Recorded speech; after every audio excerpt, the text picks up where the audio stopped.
नमस्कार, जय शिवराय. सर्व मन्याड परिसरातील सर्व शेतकरी बांधवांना माझी एक कळकळीची हात जोडून विनंती आहे तुम्हाला. मायबाप हो, आपला हा लढा मन्याड संघर्षाचा जो लढा चालू आहे गेल्या 30-35 वर्षापासून हा लढा आहे. हा लढा आपण पुन्हा चालू करायचा. प्रत्येक गावामध्ये मिटिंगा घ्यायच्या, बैठका घ्यायच्या, सर्व शेतकऱ्यांना एकत्र करून. माझी एक खूप मनापासून इच्छा आहे मित्रांनो, की आपण जात पात धर्म पक्ष, तुम्हाला ज्या पक्षाचं काम करायचं असेल त्या पक्षाचं काम करा. ज्या नेत्याला तुम्हाला मानायचं असेल त्या नेत्याला बिनधास्त तुम्ही माना. पण आज आपण शेतकरी हा संकटात आलेला आहे. त्याच्यासाठी आपण आपली जी जात आहे, शेतकरी जात, आणि मन्याडच्या न्याय हक्कासाठी, मन्याड गिरणीतून मन्याडमध्ये पाणी आणण्याचा आपला हा जो संघर्ष चालू आहे 30-35 वर्षापासून, या लढ्यासाठी सर्वांनी एकत्र यावं. मी बऱ्याच ज्या पद्धतीने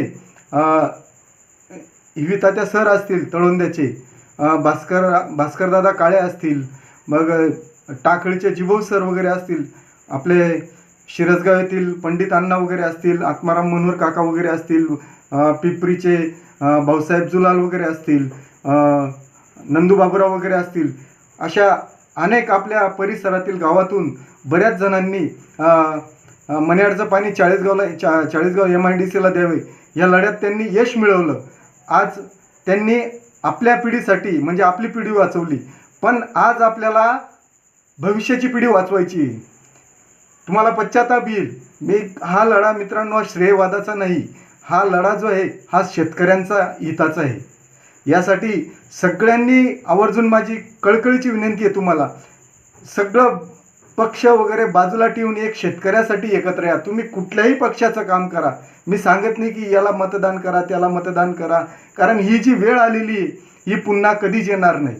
आणि हे जे आता होईल ते पुन्हा कधीच होणार नाही.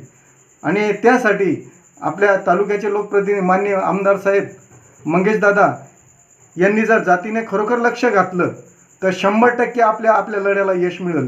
ही पण आपल्याला शाश्वती आहे. त्यासाठी बऱ्याच वेळेस आमदार साहेबांना आपले शेतकरी बांधव वगैरे 3-4 वेळेस भेटले, त्यांना निवेदनं वगैरे दिली, आपण उपोषणं वगैरे केली. त्या उपोषणाच्या माध्यमातून आमदार साहेब माझ्याशी 5 मिनिटं बोलले. त्यांच्या विनंतीला मान देऊन आपण 10 दिवसाचं उपोषण स्थगित ठेवलं. पण पुन्हा आपल्याला आंदोलन चालू करायचं आहे. आजची खूप वाईट परिस्थिती, आपण ह्या वर्षी जे भोगलं ते आम्हाला परत त्या दुष्काळाच्या झळा भोगायच्या नाही आम्हाला. त्यासाठी सर्वांनी एकत्र येऊन आणि गावागावात ठिकठिकाणी बैठका लावून आपल्याला पुन्हा परत मन्याड संदर्भातलं म्हणजे पुरा आपण काय करायचं, कसं करायचं, कशा पद्धतीने आंदोलन करायचं हे आपल्याला ठरवायचं आहे.